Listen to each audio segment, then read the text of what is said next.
यह शायद 5वीं या 6वीं बार हुआ है कि रीमा की शादी लगते लगते रह गई थी। हर बार की तरह इस बार भी बहुत आश्चर्य हुआ था। पता नहीं लड़की के भाग्य में क्या है, वरना हम लोग तो हमेशा यही सोचते थे कि इसे तो कोई भी हाथों हाथ ले जाएगा।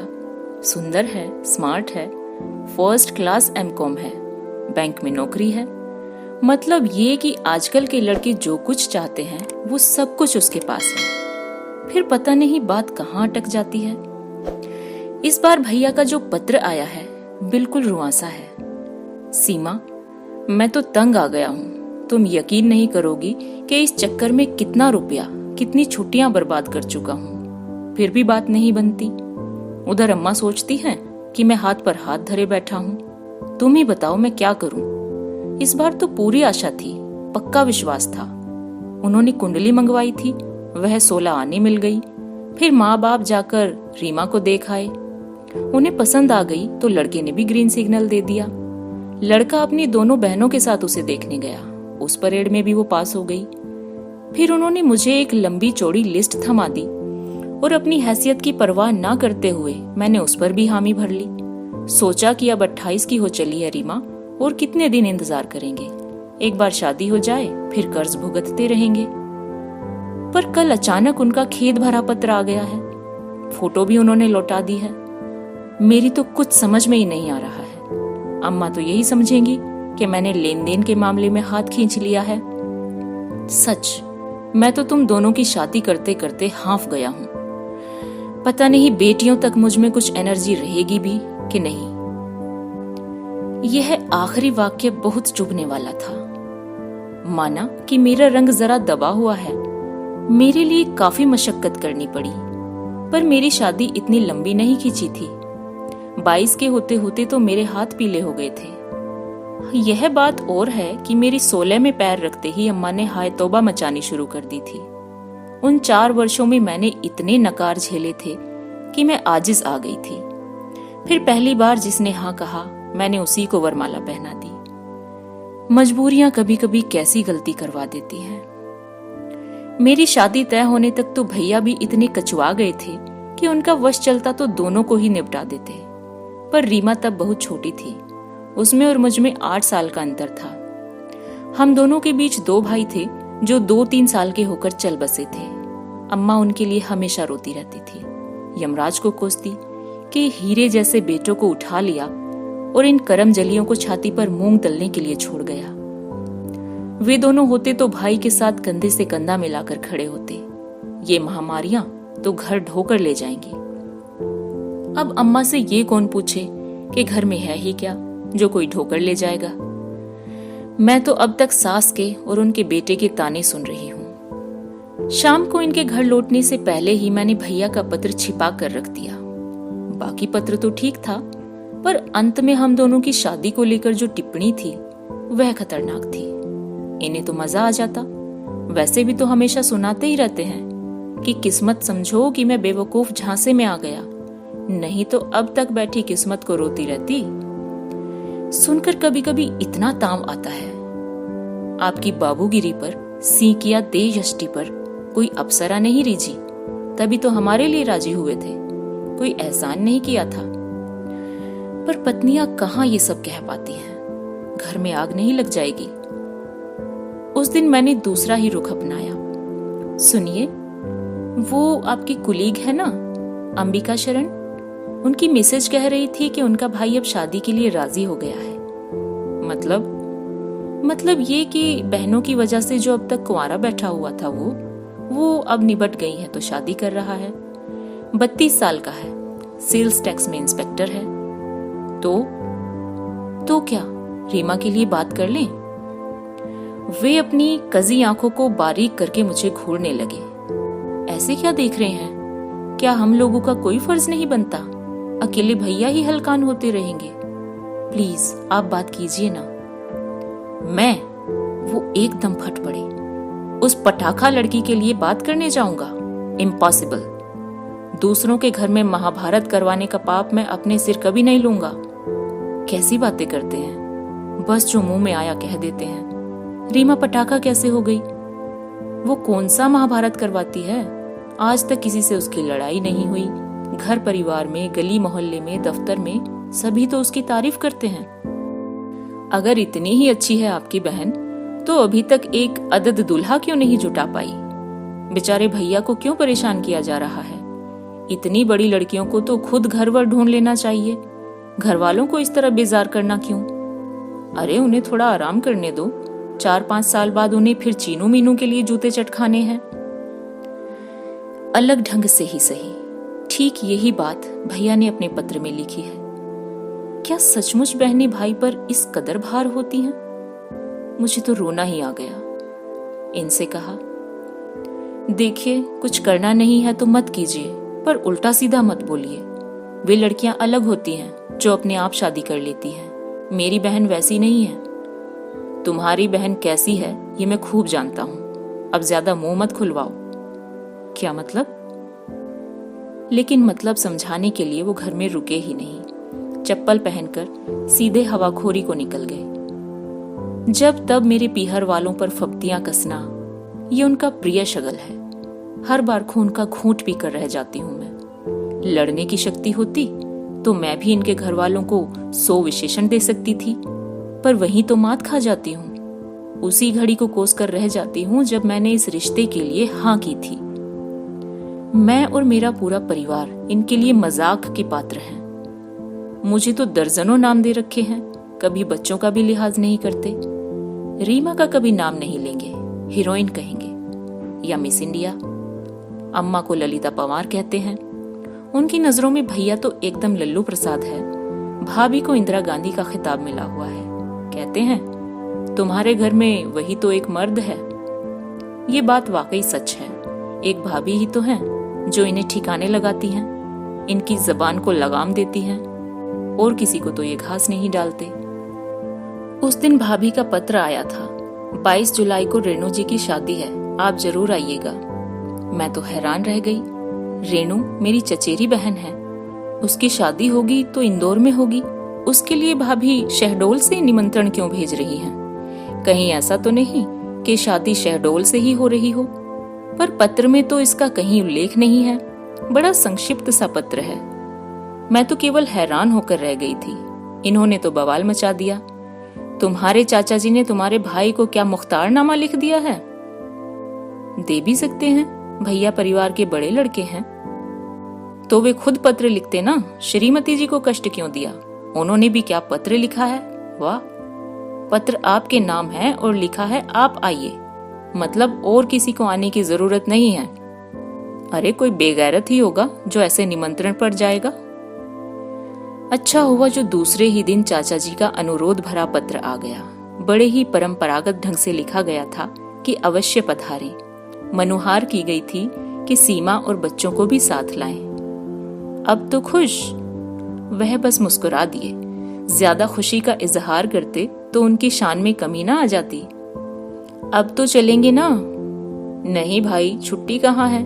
3-4 सीएल बची है, अभी पूरा साल निकालना है। तुम अकेली चली जाओ, बच्चों को भी रहने दो। रीमा की शादी में देखेंगे। मैंने यूं ही बुरा सा मन बना लिया, पर मन में राहत की सांस ली। ये साथ होते हैं तो पीहर का आनंद ही नहीं आता। पूरे वक्त इनकी हाजिरी में रहना पड़ता है। जरा सी भी ऊंच नीच हुई नहीं कि ये तमाशा खड़ा कर देते हैं। शादी वाले घर में वैसे ही सब इतने व्यस्त रहते हैं, कोई कहाँ तक इनका ख्याल रखेगा। कितनी बार समझाया है कि अब शादी को 15 साल हो चले हैं, अब कब तक दामाद बने रहेंगे। पर उनका कहना है कि कल को चाहे मेरे दामाद आ जाएं, पर इस घर का तो मैं दामाद ही रहूंगा और उसी ठसक से रहूंगा। एक बात और थी, मैं इस बार एकदम मुक्त रहना चाहती थी ताकि इत्मीनान से भाभी से बात कर सकूं। उनके पत्र का रहस्य अब कुछ कुछ मेरी समझ में आ रहा था। वह जरूर मुझसे कुछ कहना चाहती थी, नहीं तो आज तक उन्होंने मुझे कभी पत्र नहीं लिखा। यह पहला पत्र था। सच कहा जाए तो उनके साथ कभी अपनापा महसूस ही नहीं किया। वो बहुत अच्छी हैं, पहली भाभी के बच्चों को भी अच्छे से पाल रही हैं, सब ठीक है। फिर भी उनसे एक दूरी बनी हुई है। वह थोड़ी गंभीर, थोड़ी सिद्धांतवादी है और बहुत ही अनुशासन प्रिय है, इसलिए उनसे सहज संवाद स्थापित नहीं हो पाता। उनकी तुलना में कविता भाभी तो एकदम गऊं थी। शादी में भैया भाभी बच्चे सभी आए थे। छोटे अक्षत को मैं मुन्नन के बाद पहली बार देख रही थी और चीनू मीनू तो इतनी बड़ी हो गई थी कि पहचानी ही नहीं जा रही थी। चीनू तो एकदम अपनी माँ की प्रतिमूर्ति लग रही थी। सच 4-5 साल बाद तो भैया को इनके लिए भी हाथ पैर मारने पड़ेंगे। तब तक भी क्या रीमा कुंवारी ही बैठी रहेगी? अम्मा ने जैसे मन की बात पकड़ ली। वैसे भी रेणु की शादी में उनका उदास होना लाजमी था। वह रीमा से 4-5 साल छोटी थी। चीनू मीनू को देखकर अम्मा बोली, 2-4 साल बाद ये दोनों भी अपने अपने घर की हो जाएंगी, पर ये करमजली लगता है यहीं बैठी रहेगी। करमजली हूं तभी तो सबको जला रही हूं, रीमा ने तड़प कर कहा। 1000 बार कहा होगा कि अब ये नाटक बंद करो, मुझे भी सुख से जीने दो और भैया भाभी को भी चैन की सांस लेने दो, पर मेरी कोई सुने तब ना। बस अम्मा को तो बहाना चाहिए था। उनका एकालाप शुरू हो गया। मन इतना खराब हो गया कि बस। लोग सफर में थके हारे आए हैं, इसका भी ख्याल नहीं है, बस अपना रोना लेकर बैठ जाएंगी। मैं चुपचाप छत पर चली आई और बरसात के धुले धुले आकाश को देखती रही। पीहर आने का सारा उत्साह ही हवा हो गया। अच्छा ही हुआ जो ये साथ नहीं आए, उन्हें बात करने के लिए नया मसाला मिल जाता। पीछे आहट हुई तो चौंक कर देखा, भाभी थी। अरे मैं तो समझी रीमा है। वह तो बैंक चली गई। अरे मुझसे तो बोली थी कि छुट्टी लेगी। क्या पता, बोली शादी तो कल है, आज की छुट्टी क्यों जाया करूं। हाँ, सोचा होगा अम्मा की झकझक सुनने से अच्छा है बॉस की ही बातें सुन ले। भाभी फीकी हंसी हंसती। इसीलिए तो मैं यहाँ आने से कतराती हूँ, आते ही रोना शुरू हो जाता है। वह हर बार ये जता देती हैं कि हम बहन की कमाई पर ऐश कर रहे हैं और उसकी शादी में जानबूझकर देर कर रहे हैं, जबकि भगवान ही जानता है कि हम कैसी जी तोड़ कोशिश कर रहे हैं। और आप मुझसे मेरे बच्चे की कसम ले लीजिए जो हमने रीमा की कमाई को हाथ भी लगाया हो। आप भी भाभी अम्मा की बातों को इतनी गंभीरता से लेने लगेंगी तो हो चुका। हमें तो बचपन से आदत पड़ी हुई है, वो बोलती रहती हैं और हम इधर उधर हो जाते हैं। सच कहूं, मुझे उन पर गुस्सा कम और दया ज्यादा आती है। बेचारी रीमा की चिंता में घुली जा रही है। पता नहीं क्या हो जाता है, हर जगह बात बनते बनते बिगड़ जाती है। मुझे पता है। क्या? मैं एकदम चौंक पड़ी, विस्फारित नेत्रों से उन्हें देखने लगी।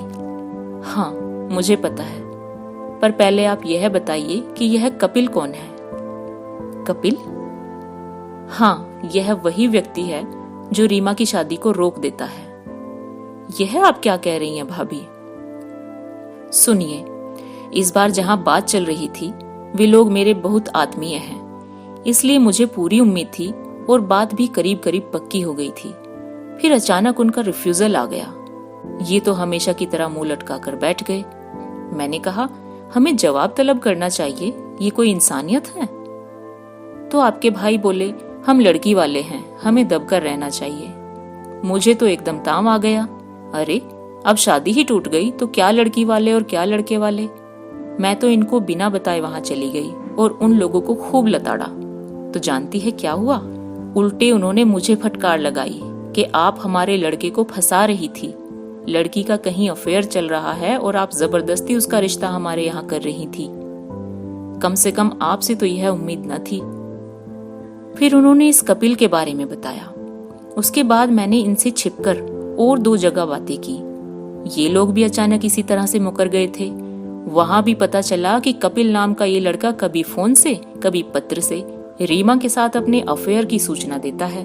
कहता है रीमा सिर्फ मेरी है, किसी और की हो ही नहीं सकती। भाभी बोले जा रही थी और मेरा दिमाग घूम रहा था। यह नाम मेरी स्मृतियों पर हथौड़े की तरह बज रहा था। उनके चुप होते ही मैंने कहा, भाभी मैं रीमा से पूछकर पता करती हूँ, अभी आप ये बात किसी को मत बताइएगा प्लीज, अम्मा को तो बिल्कुल भी नहीं। मैं क्या पागल हुई हूँ? मैं तो बस इतना चाहती हूँ कि आप अपनी बहन से पूछकर मालूम करो कि उसके मन में क्या है। बेकार यहाँ वहां धक्के खाने में क्या तुक है। भाभी नीचे उतर गई और मैं वहीं सिर पकड़कर बैठ गई। 10 साल पहले की बात याद हो आई। एक शाम भैया का तार मिला था। कविता जल गई है, एकदम मृत्यु की कगार पर है, फौरन चली आओ। भैया ने भले ही लिख दिया था, पर फौरन जाना क्या इतना आसान है? घर की, पैसे की, छुट्टी की व्यवस्था करते करते 2 दिन तो लग ही गए। ग्वालियर से इंदौर का सफर सस्ता भी नहीं है और ना आसान है। छुट्टियों की भीड़ थी, ट्रेन में तो संभव ही नहीं था, तो बस से आना पड़ा। हमारी बस 4 साढ़े 4 बजे ही पहुंच गई थी। मन में 100 तरह की शंकाएं लेकर घर पहुंचे। धड़कते दिल से दरवाजा खटखटाया। एक सुदर्शन युवक ने दरवाजा खोला।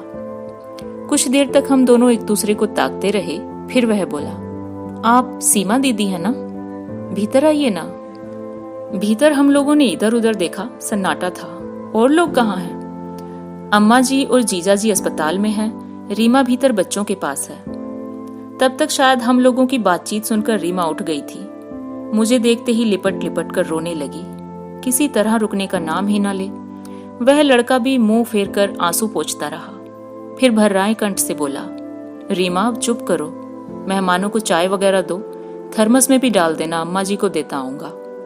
वह लड़का चाय लेकर चला गया तो रीमा बोली, चलो कपिल भैया का एक चक्कर बच गया।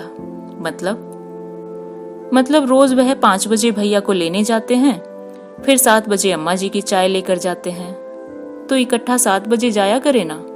नहीं, भैया कहते हैं जल्दी आया करो, वहां ढंग का वॉशरूम भी तो नहीं है। भैया का वहां रहना जरूरी है।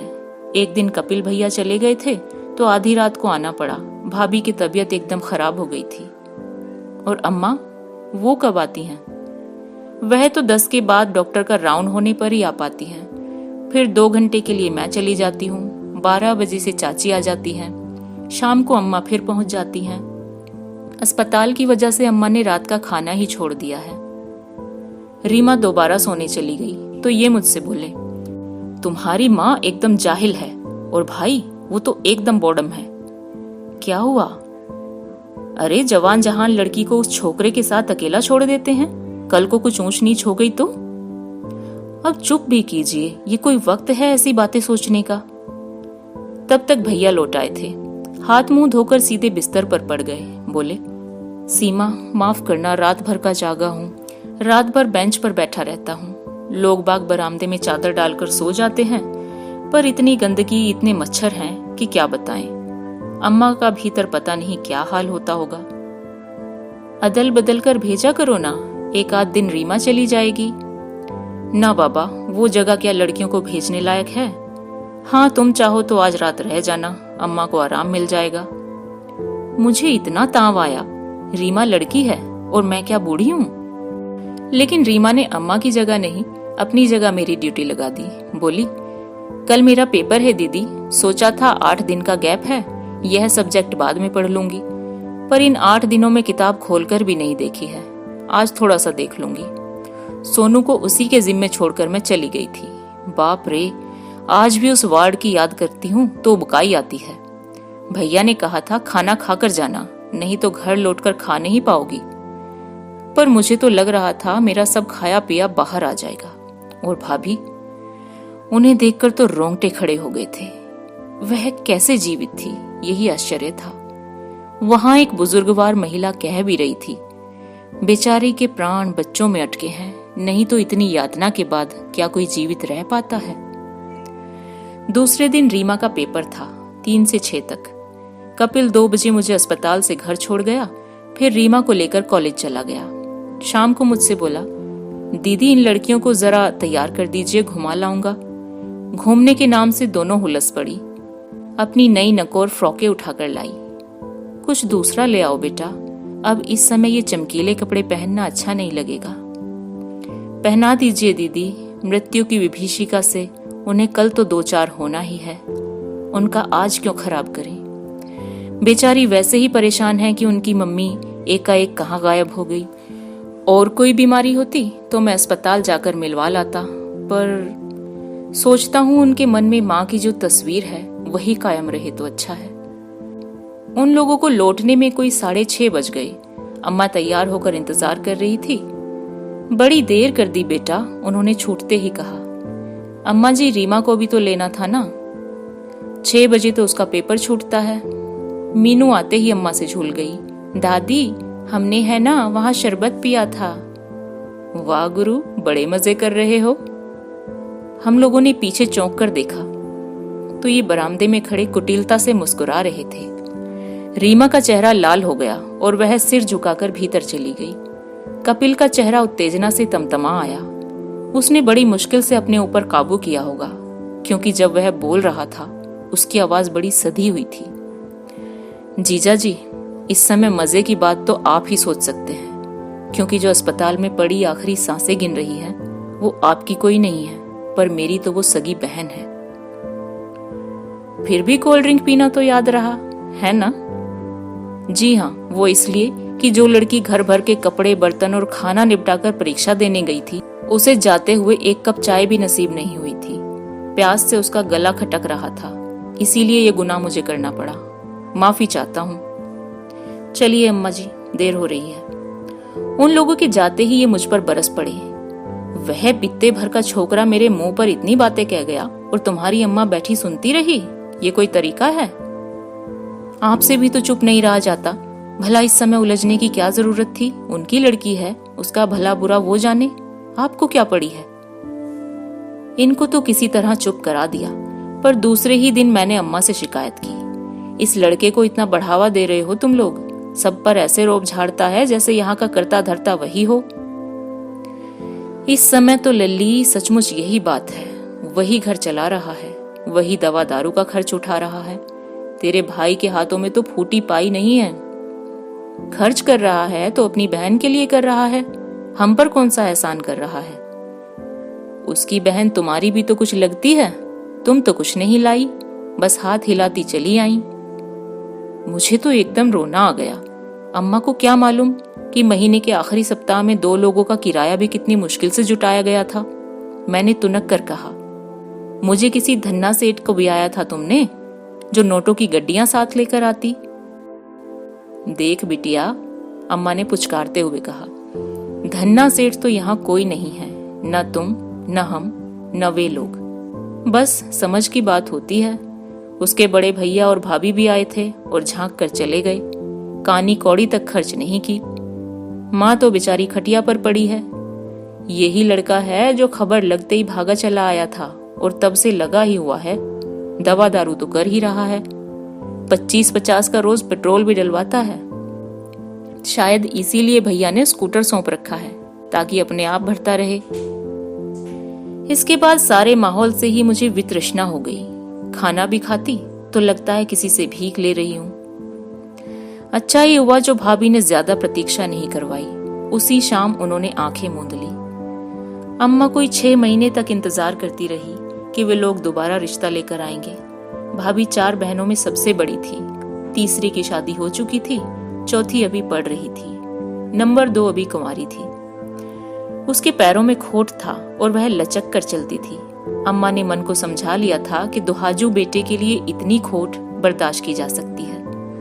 उसके आने से बच्चों की ओर से भी थोड़ा निश्चिंत हुआ जा सकता था। पर अम्मा प्रतीक्षा करती रह गई और वहां से कोई संदेश न आया।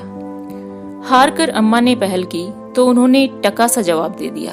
उनके बड़े भाई ने साफ कह दिया कि एक बार गलती की थी, अब उसे दोहराएंगे नहीं। हमारी बहन कुंवारी रहे हमें मंजूर है, पर उस नरक में दोबारा किसी को नहीं भेजेंगे। अम्मा अपना सा मुंह लेकर लौट आई और जी जान से बहू की खोज में जुट गई। 2-2.5 साल के अथक प्रयासों के बाद उन्हें यश मिला। इस बार उनकी जिद थी कि नौकरी वाली बहू लाएंगी। वे घर का दलिद्दर दूर करना चाहती थी, पर यह भूल गई थी कि नौकरी वाली लड़की गूंगी गुड़िया नहीं होती, वह अपने निर्णय खुद लेती है। नई वाली भाभी ने आते ही ऐलान कर दिया कि ये बच्चे अगर मुझे पालने हैं तो मैं अपने ढंग से पालूंगी और किसी का दखल मुझे मंजूर न होगा। वह सिर्फ यह कहकर ही नहीं रुकी, बच्चों को अपने साथ शहडोल ले गई। हम लोग उनके इंदौर स्थानांतर की बाट जोह रहे थे। उन्होंने पता नहीं किस तरकीब से भैया को भी वहां बुला लिया। अम्मा खून का घूंट पीकर रह गई। इस बीच रीमा पढ़ती रही, घर संभालती रही, बच्चे पालती रही। उसकी ओर ध्यान देने की किसी को फुर्सत ही नहीं थी। जब औरों को उसकी उपस्थिति का भान हुआ, उस समय वह एमकॉम कर चुकी थी और 24 साल की हो रही थी। इस आपाधापी से कपिल का अध्याय तो बिसर ही गया था। मतलब अध्याय जैसी कोई बात ही नहीं थी। अगर होगी भी तो किसी ने उसे तूल ही नहीं दिया। अम्मा का पूरा ध्यान उस घर की कन्याओं पर था। जब वहां से निराशा हाथ लगी तो उन्होंने उस घर से संबंध ही तोड़ लिए। रेणु की विदाई के बाद भैया लोग भी लौट गए। जाते हुए भाभी ने मुझे फिर एक बार याद दिलाया कि मैं रीमा से बात कर लूं। इसीलिए मैंने अपने जाने की तारीख 2 दिन आगे बढ़ा दी थी। जैसे ही जरा सा एकांत मिला, मैंने सहज रूप से बात छेड़ दी। रीमा, तुम्हारे परिचितों में कोई कपिल है? परिचितों में तो नहीं है, हाँ रिश्तेदारों में एक है। कौन है? वही चीनू मीनू के मामा जी। उसका उत्तर इतना सरल और स्वाभाविक था कि शक की कोई गुंजाइश ही नहीं थी। फिर भी मैंने उसे कुरेदा। उन लोगों की, मेरा मतलब है, कोई चिट्ठी पत्री आती है? नहीं तो एक शादी का कार्ड भर आया था, सो अम्मा ने फाड़ कर फेंक दिया। कभी मुलाकात होती है? मुलाकात कहाँ से होगी, वो तो एक अरसे से बाहर है। चीनू बता रही थी कतर या ओमान में कहीं है। चीनू कैसे जानती है? क्या उन लोगों के कॉन्टैक्ट्स हैं? क्यों नहीं, भाभी तो हर साल राखी भी भेजती हैं। तभी तो भाभी को तो इस कपिल का पता ठिकाना सब मालूम है, तभी तो उस पर शक नहीं गया। क्या सोचने लगी दीदी? कुछ नहीं रे, मैं इस कपिल नाम के आदमी का पता लगाना चाहती हूँ। क्यों? क्योंकि यह शख्स हर जगह फोन करके यह प्रचारित करता है कि तुम्हारे साथ उसके संबंध है, इसीलिए हर बार बात टूट जाती है। जाने दो दीदी, जो लोग ऐसे सिरफिरों की बात पर कान देते हैं उन लोगों पर मेरी कोई आस्था नहीं है। ऐसी जगह संबंध ना होना ही अच्छा है। देखो, उन लोगों का कोई दोष नहीं है। कल को हमें अगर लड़के के बारे में ऐसी वैसी बात पता चलती है तो हमारा भी मन खराब होगा कि नहीं? सच कहूं दीदी, मुझे अब इन बातों में कोई दिलचस्पी नहीं रही। शादी के नाम से ही वितृष्णा होने लगी है। मैं तो कहती हूँ कि तुम लोग अम्मा को मनाओ और ये अध्याय ही बंद करवा दो। मैं भी मुक्त हो जाऊंगी और अम्मा के आखिरी दिन भी सुख चैन से कट जाएंगे। तुम तो जानती हो, भाभी के साथ उनकी पटरी नहीं बैठती, एक दिन भी निभाना मुश्किल है। अब बुढ़ापे में उनकी छीछा लेदर ना हो, वही अच्छा है। रीमा की बात ने मेरी सोच को एक नई दिशा दी। कहीं अम्मा ही तो यह प्रपंच नहीं रच रही? वे जानती हैं कि रीमा की शादी के बाद उनकी आजादी समाप्त हो जाएगी, उन्हें भैया के पास जाकर रहना होगा। पर अम्मा इतनी ऊंची तरकीब नहीं भिड़ा सकती। वह तो सिर्फ बकझक कर सकती हैं। एक नाम जहन में और उभरा, भैया। लड़कों के अते पते तो वह ही जानते थे और रीमा की शादी न होने का सबसे ज्यादा लाभ उन्हीं को मिलेगा। एक तो खर्च भी बचेगा, दूसरे अम्मा की जिम्मेदारी भी नहीं रहेगी। लेकिन यही करना होता तो वे इतनी उठापटक क्यों करते? हाथ पर हाथ धरे बैठे ना रहते। दोपहर में अम्मा को फिर से दौरा पड़ा। अपने दिवंगत पुत्रों को रो रो कर याद कर रही थी। कहती, अरे वे होते तो कहती कि दोनों मिलकर इस लड़की को पार लगाओ रे। बड़े को तो किसी की चिंता नहीं है, बस बीवी का पल्लू पकड़े पकड़े घूम रहा है। यह लड़की कुंवारी रह जाएगी तो मैं सुख से मर भी ना पाऊंगी। रीमा ने मेरे लिए आधे दिन की छुट्टी ले ली थी। उसके घर आते ही यह नाटक शुरू हो गया। दीदी बस, इसीलिए मैं घर में नहीं रुकती हूँ। मुझे देखते ही इन्हें जैसे अटैक आने लगता है। बेकार में भैया भाभी को कोसती रहती हैं। बेचारे इतनी कोशिश तो कर रहे हैं, अब भाग्य में नहीं है तो वे क्या कर लेंगे। अरे वाह रे भैया की लाडली, दुनिया में और भी तो लड़कियां हैं, उनकी शादी कैसे होती है? ये रेणु लोग 5 बहनें हैं, सब की सब ब्याही गई कि नहीं? मुझे पट्टी पढ़ाने की कोई जरूरत नहीं है, करने से सब होता है। मैंने कहा, अम्मा तुम भैया पर बेकार तोहमत लगा रही हो, वो तो जी जान से लगे हुए हैं, पर कोई है जो लड़के वालों के कान भर देता है। हमारी तो किसी से दुश्मनी नहीं है, फिर कौन हो सकता है? जब तक रीमा मुझे रोकती मैं अपनी बात कह चुकी थी। बाद में मुझे अपनी भूल का एहसास हुआ, पर अब पछताने से कोई लाभ नहीं था। अम्मा बाकायदा शुरू हो गई थी, वो जो कोई भी हो उसका भला नहीं होगा। कन्या के विवाह में जो कोई रोड़े अटकाता है वो महापाप का भागी होता है। उसकी 7 पीढ़ियां नरक में जाएंगी, उसके पुरखों को पानी नहीं मिलेगा, उसके पूरे शरीर पर कोढ़ फूटेगा। बस करो अम्मा, रीमा चीखी। ऐसा न हो तुम्हारे ये श्राप किसी अपने को ही जाकर लगे। अपने को क्यों लगेगा? जिसने किया है वही भुगतेगा। तो उसे भुगतने दो। तुम तो अपना भाषण बंद करो। शहर में ढिंढोरा क्यों पीट रही हो?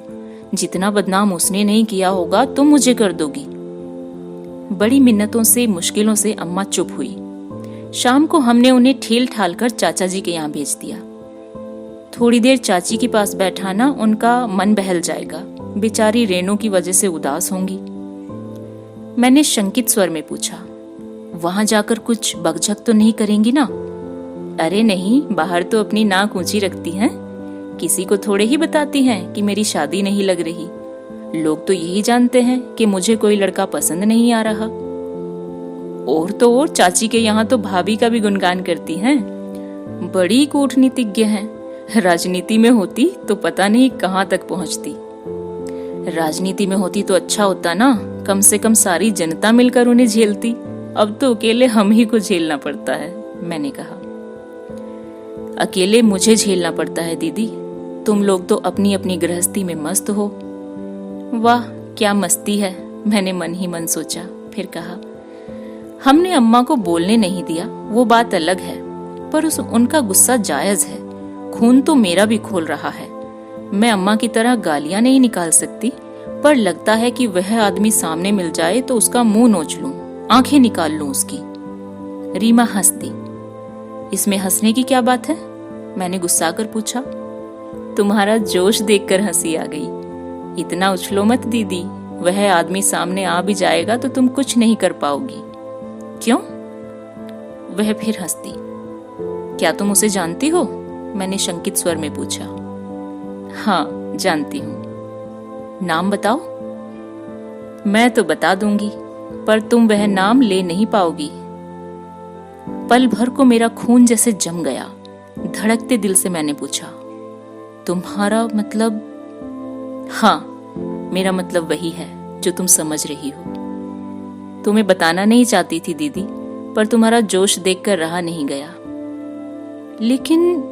लेकिन वे ऐसा क्यों करेंगे? क्योंकि उन्होंने मुझे धमकी दी थी, चैलेंज दिया था कि वे कभी मेरी शादी नहीं होने देंगे। दरवाजे पर आई हुई बारात भी लौटा देंगे। इधर कुछ दिनों से मुझे शक हो रहा था, पर जब तुमने कपिल का नाम लिया तो विश्वास हो गया कि ये उन्हीं का काम है। कपिल के नाम का इतना घिनौना इस्तेमाल वो ही कर सकते हैं। प्लीज मुझे जरा खुलकर बताओ, मेरी समझ में कुछ भी नहीं आ रहा। सुन सकोगी? जब ये धक्का झेल लिया है तो वो भी झेल लूंगी। वो धक्का इतना आसान नहीं है दीदी। खैर, मैं एक बार छुट्टियों में तुम्हारे यहाँ आई थी, याद है? हाँ, एक ही तो बार आई हो, याद क्यों नहीं होगा? मैं तो एक बार में ही तर गई दीदी, दूसरी बार आने की हिम्मत ही नहीं रही। अरे कुछ बताओगी भी? हाँ तो सुनो। तुम्हें याद है हम लोग छत पर सोते थे? बच्चों के गिरने के डर से तुम जमीन पर गद्दा बिछाकर सोती थी। अगल बगल मेरी और जीजा जी की खाट लगती थी, एक इस पार और दूसरी उस पार। हाँ तो फिर? उस दिन शायद सोनू को बुखार था। पता नहीं कब आधी रात को तुम उसे लेकर नीचे चली गई। मैं गहरी नींद में थी। तभी लगा कि मेरे बिस्तर पर कोई है। पहले तो सोचा मोनू होगा, पर उसका शरीर तो इतना भारी नहीं हो सकता। करवट बदल कर देखा तो मेरी घिग्गी बंध गई। लगा जैसे एक दैत्य मेरी छाती पर चढ़ा आ रहा है। मैंने चीखना चाहा, पर गले से आवाज नहीं निकली। फिर मैंने पूरी शक्ति लगाकर उन्हें इतनी जोर से धक्का दिया कि वह फुटबॉल की तरह उछलकर नीचे जा गिरे। पता नहीं मुझ में उस समय इतनी ताकत कहां से आ गई थी। अगर उस दिन नीचे तुम्हारा गद्दा न बिछा होता तो उनकी 2-4 पसलियां जरूर टूट गई होती। मैं दोनों हाथों से कलेजा थामकर उसकी कहानी सुन रही थी। वह रात मेरी आंखों के सामने साकार हो रही थी और मेरे रोंगटे खड़े हो रहे थे। क्षण भर को वह भी हतप्रभ रह गए थे। दूसरे ही क्षण वह फुफकार उठे। उनकी आंखों से आग बरस रही थी। दांत पीसते हुए बोले, कपिल के साथ तो खूब मजे किए थे, अब हमें नखरे दिखाए जा रहे हैं। तब तक मैं भी संभल गई थी और खटिया से उतरकर खड़ी हो गई थी, पर मुझे भागने की राह नहीं मिल रही थी क्योंकि वह रास्ते में खड़े हुए थे। उनकी मुद्रा एकदम आक्रामक हो गई थी। डर के मारे मेरा खून सूख गया था। फिर भी मैंने हिम्मत बटोर कर कहा, जीजा जी, आप एक कदम भी आगे बढ़े तो मैं छत से कूद जाऊंगी। और मेरी धमकी काम कर गई। पल भर को वह सोच में पड़ गए। मैंने उनकी असावधानी का फायदा उठाया और सीढ़ियां फलांगती हुई नीचे पहुंच गई। सुबह जब वो नीचे उतरे तब भी अपमान का दंश भूले नहीं थे। मुझसे बोले, बड़ी सती सावित्री बनती हो, देखना मैं तुम्हें कैसे बदनाम कर दूंगा, शादी नहीं होने दूंगा तुम्हारी। और अपना वह कौल वो आज तक निभा रहे हैं। वाह रे कौल! मेरा तो सिर शर्म से झुक गया। लगा कि अब इस लड़की के सामने मैं कभी आंख नहीं उठा पाऊंगी। पति नाम के उस प्राणी के प्रति मन में श्रद्धा कभी नहीं उपजी थी, पर अब उस अश्रद्धा में तिरस्कार भी घुल गया था। मैं तो हैरान थी कि इतनी बड़ी बात रीमा इतने दिन मन में कैसे छिपाई रही। मैं होती तो मेरी छाती ही फट जाती। मैंने यही बात उससे कही तो बोली, किससे कहती, बताओ तो। अम्मा से कहना अपनी ही फजीयत करवाना था। भैया तो खुद ही अपनी परेशानियों में उलझे हुए थे। तुमसे कहने का सवाल ही नहीं था। मैं तो आज भी ना कहती दीदी, पर जब देखा कि यह आदमी खुद ओट में रहकर एक शरीफ आदमी के नाम पर कीचड़ उछाल रहा है तो मुझे ताव आ गया। लेकिन मुझे ऐसा नहीं करना चाहिए था ना दीदी, व्यर्थ ही तुम्हारे जीवन में जहर घोल दिया। तुम क्या सोचती हो मेरे यहाँ अमृत बरसता है? मैं तो रोज जहर के घूंट पीती हूँ, एक बूंद और सही। पर मेरी समझ में यह नहीं आता कि उन्हें कपिल से इतनी चिढ़ क्यों है, बार बार क्यों उसका नाम लेते हैं। शायद इसलिए कि मैं कपिल से हंस बोल लेती थी, जबकि उनसे हमेशा कतरा कर चलती थी। पर सच कहूं दीदी, कपिल से कभी डर नहीं लगा। उसने कभी मेरे विश्वास की हत्या नहीं की। पहले तो कभी एक आध दिन के लिए आया होगा, पर भाभी के अंतिम दिनों में वह पूरे 10 दिन हमारे साथ रहा। वह मुझे पढ़ाता था, मेरे साथ छोटे मोटे काम करवा लेता था, स्कूटर पर लाता ले जाता था, पर उसने कभी कोई गलत हरकत नहीं की। और जीजा जी की उपस्थिति में मैं हमेशा सहमी सहमी सी रहती थी। लगता था जैसे यह शख्स मौके की तलाश में है, दांव लगते ही दबोच लेगा। तुम्हारी शादी के वक्त तो मैं इतनी बड़ी भी नहीं थी, फिर भी मुझे उनकी आंखों से डर लगता था। लगता जैसे मुझे खा ही जाएंगे। भैया ने भी इन चीजों को मार्क किया था। कविता भाभी को तो उनके सामने पढ़ने ही नहीं देते थे। मुझे भी अम्मा चाय या साबुन आदि लेकर उनके पास भेजती तो झल्ला जाते। लड़की को चैन से पढ़ने क्यों नहीं देते? मुझसे कहो ना क्या काम है। एक आध बार उन्होंने मुझसे भी कहा, रिम्मी इस आदमी से जरा दूर ही रहा करो। अम्मा को तो कुछ अकल वकल है नहीं, इसलिए तुम्हें कह रहा हूं। वो जो एक मुहावरा है ना, धरती फट जाए और मैं उसमें समा जाऊं, शायद ऐसे ही मौकों के लिए बना होगा। मुझे लगा कि इतनी शर्म और इतनी ग्लानि लेकर मैं कहां मुंह छिपाऊंगी। पति के लिए ऐसे फिक्रे सुनने से तो अच्छा ही था। दीदी प्लीज, रीमा मुझे झकझोर रही थी। क्षण भर को शायद मैं एक पत्थर बन गई थी, क्योंकि वह बार बार पूछ रही थी, दीदी तुम ठीक हो ना? प्लीज इधर मेरी तरफ देखो, तुम्हारी तबीयत तो ठीक है ना? मुझे कुछ नहीं हुआ है री, मेरी चिंता मत कर, मैंने सूखी हंसी हंसकर कहा। होना भी नहीं चाहिए, नहीं तो मैं अपने आप को कभी माफ नहीं करूंगी दीदी। मैंने अपने दिल का बोझ तो हल्का कर लिया, पर तुम्हारे दिल पर एक बोझ लाद दिया। अब सब कुछ भूल जाओ, इसी में सबकी भलाई है। काश मैं उस आदमी का फन कुचल सकती जो तुम्हारे सुख पर कुंडली मारकर बैठा है। काश मैं उसका विषदंत तोड़ सकती। मैंने कहा ना दीदी, अब सब कुछ भूल जाओ। समझ लो कि जो कुछ तुमने सुना वो एक कहानी थी। उसी को दिल से लगाकर बैठोगी तो जीना मुश्किल हो जाएगा। मैं सब कुछ भूल सकती हूँ रिम्पी, पर यह कैसे भूल जाऊं कि वे मेरे बच्चों के पिता हैं। इस बात को भूलने की कोशिश नहीं, याद रखने की जरूरत है, ताकि तुम्हारा घर सलामत रहे, बच्चों के सिर पर माँ बाप दोनों का साया बना रहे। So forget and forgive, forgive and forget.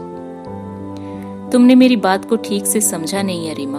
मैं सब कुछ भूल जाऊं, तो भी इस सत्य को तो नहीं बदल सकती कि वे मेरे बच्चों के पिता हैं। उनकी धमनियों में भी वही खून है। उस खून में पिता के संस्कार भी तो उतरे होंगे। पता नहीं कल को बड़े होकर ये क्या क्या गुल खिलाएंगे, किस किस को डसेंगे, कितनों का जीवन बर्बाद करेंगे। तुलसीदास जी ने कहा भी तो है, नहीं विष बेली अमीय फल फरी हैं। पहले पता होता तो विष बेल को फलने ही नहीं देती, भले ही लोग मुझे बांझ कहते। अब बस करो दीदी, क्या पागलों की तरह बके जा रही हो?